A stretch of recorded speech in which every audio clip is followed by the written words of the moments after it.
Hi everyone, welcome back to my channel. তোমাদের এনকোয়াসের জন্য আমি আবার একটা ভিডিও নিয়ে এসেছি। তাসলিমা বলে একজন সিএইচও, সে আমায় জানতে চেয়েছে যে ওপিডি যে রেজিস্টারটা সে পাবলিক হেলথে করবে না এনসিডি রেজিস্টার হিসাবে করবে। তো ওপিডি যে রেজিস্টারটা প্রথমত যে পাবলিক হেলথ আমাদের কাছে সাপ্লাই আছে পাবলিক হেলথ, সেই রেজিস্টারেই আমরা করব। ওখানে মেইনলি কিন্তু লেখার কথা যে তোমার ওপিডিতে কত রকম পেশেন্ট এলো, সেটা পুরো 0 এজ থেকে শুরু করে আপ টু 100, মানে আপ টু 100, মানে ওল্ড এজও আসবে, যে তোমার কাছে বা তোমার এসএসকেতে কতজন এলো সেখানে কিন্তু রেজিস্টার হবে প্রত্যেকটা পেশেন্ট। এটাই হওয়ার কথা যে পাবলিক হেলথে তারা কিন্তু রেজিস্টার হবে। এবার পাবলিক হেলথ কার কাছে থাকবে? পাবলিক হেলথ মানে নিচে এইচএফ দিদিরা, এএনএম দিদিরা বসছে, ওপরে সিএইচও বসছে। বলে তুমি জানতে চাইছো যে খাতা কি দুটো করব? তুমি যদি করতে চাও তাহলে দুটো করো, কিন্তু দুটো করার অ্যাকচুয়াল নিয়ম না। তোমার কাছেই থাকবে বা দিদির কাছে থাকবে খাতাটা। কিন্তু কি করবে পাবলিক হেলথে, তোমার যে পাবলিক হেলথে যে অ্যাবাভ 30 হোক বা বিলো 30 হোক না কেন, কোনো লুজ মোশন মানে ছোটো ছোটো মাইনর এলিমেন্টসের যে পেশেন্টগুলো রয়েছে, যেমন হচ্ছে ফিভার উইথ হেডেক, কত দিনের ফিভার, যদি 2 দিন বা 3 দিন ডিউরেশন সেই ফিভারগুলো, তারপরে হচ্ছে ডায়রিয়া, অ্যাকিউট রেসপিরেটরি ইনফেকশান।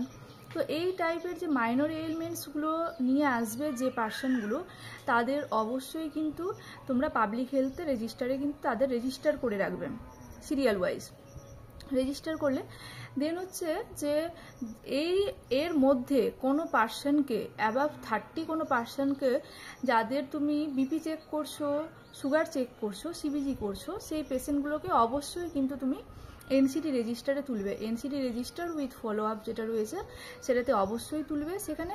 আর সেখানে যে অ্যাবাভ 30 হবে এরকম কোনো মানে নেই। যদি বিলো 30 কোনো পার্সন হাইপারটেনসিভ পেশেন্ট থাকে বা কোনো ডায়াবেটিক পার্সন থেকে থাকে, তাহলে তাকেও কিন্তু ওখানেই তুমি রেজিস্টার করবে।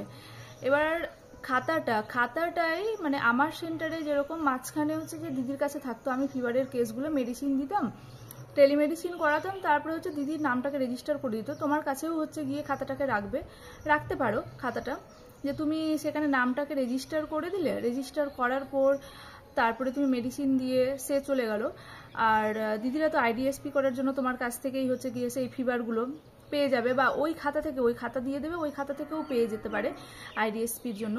আর যদি কোনো আইএফএ কেউ নিয়ে থাকে, তাহলে অবশ্যই তুমি হচ্ছে দিদির কাছে মানে বলবে যে দিদি যাতে রেজিস্টার করে দেয়, বা যে কেউই দুটো খাতা করার কোনো দরকার নেই, একটাই হচ্ছে পাবলিক হেলথ খাতাটা বানাবে। কারণ বাইরে থেকে ভিজিট এলে কিন্তু দুটো খাতা ওরা দেখতে চাইবে না।